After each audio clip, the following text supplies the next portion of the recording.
Hey everyone, let's jump straight into this explainer. Today we're going to demystify what can sometimes feel like a wildly complex web of user roles within the Learning Resource Management and Information System, or as we all lovingly call it, the LRMIS. Look, if you've ever logged into the system and thought, wait, why can I see this but I can't click that? Or maybe you've just wondered who exactly is pulling the strings behind the scenes, well, you're in exactly the right place.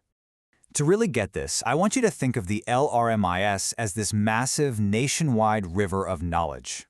For this river to actually do its job, these educational resources have to flow securely and accurately, all the way from the source right into the hands of our teachers and students. And to pull that off without the system overflowing or totally drying up, you need specific keys held by specific gatekeepers at every single checkpoint. Basically, your role is your key. And today, we're going to figure out exactly which gates it opens. Here is our roadmap for the explainer. We'll kick things off with a welcome to LRMS roles, climb up to the central and admin levels, cascade down to regional and division tiers, explore the district office access, check out the school level permissions, and finally look at maximizing your system access. Let's get right to it. Welcome to LRMIS roles. Let's set the stage with our foundational goals.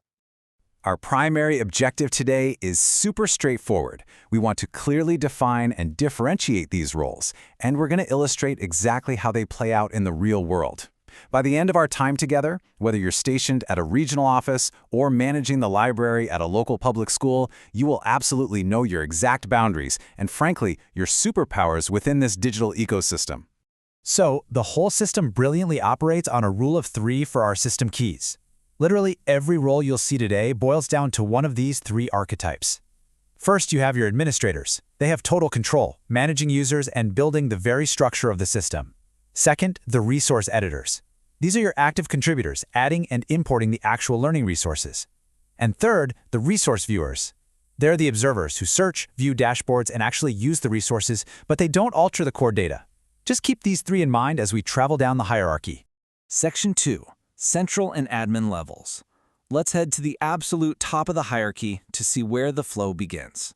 At the national level, we have the central office, specifically the Bureau of Learning Resources. Think of them as the architects of our river. They provide the strategic guidance, formulate the policies, and oversee that massive nationwide distribution that keeps the entire ecosystem functioning and strictly aligned with national educational goals. The absolutely crucial takeaway here is that central administrators hold the master keys. As full system administrators, they possess complete unrestricted authority over all regional structures, dashboards, and system-wide monitoring. They can see everything, generate literally any report, and manage users across the entire nation. It's their job to make sure the platform's infrastructure is rock solid. Section 3, Regional and Division Levels. Time to explore the critical middle management layer.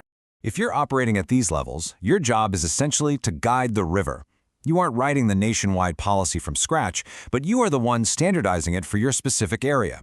You ensure efficient resource allocation, monitor inventory levels, and make sure that vital technical support cascades smoothly from the regions all the way down to the local districts. At the regional level, the system leans on a specialized 4-person team. It's kind of like a bureaucratic superhero squad. You've got the Information Technology Officer, or ITO, librarians, Learning Resource Evaluators, we call them LRREPs, and supply officers. But, and this is key, they do not all hold the same keys. What's actually fascinating here is how the system separates the doers from the observers at this tier. The regional ITO is designated as a resource editor with admin privileges, meaning they are the ones actively in the trenches, managing resources, running bulk imports, and handling regional structures. Meanwhile, the librarians, LREPs, and supply officers are resource viewers with admin rights, so they primarily monitor reports, oversee the dashboards, and manage user accounts rather than manipulating the learning resources directly. Stepping one level further down to the school's division office, the SDO level, we see a very similar team structure, but with a slight expansion. This is where we introduce the Project Development Officer into the mix. For the division staff, that same dynamic continues. Notice that the SDO-ITO has the heavy technical lifting. They act as the resource editor and admin, adding districts and schools to the system and supervising the LR hub. On the flip side, the SDO-L reps focuses strictly on viewing. They monitor those division-level resources and check the reports to ensure quality and compliance. all without needing to tinker with the system's architecture. Section 4. District Office Access. Let's move further downstream and look at local support. District teams serve as the direct bridge to the schools themselves. They are your immediate support system on the ground. This tier utilizes a fantastic mix of ICT professionals, librarians, property custodians, and the public school district supervisors, or PSDS. Now here's where things shift just a bit. At the district level, both of these main groups are technically classified as resource editors. However, their lanes are very different. The district ICT handles the technical data. We're talking uploading resources, bulk data, maintaining system visuals like logos.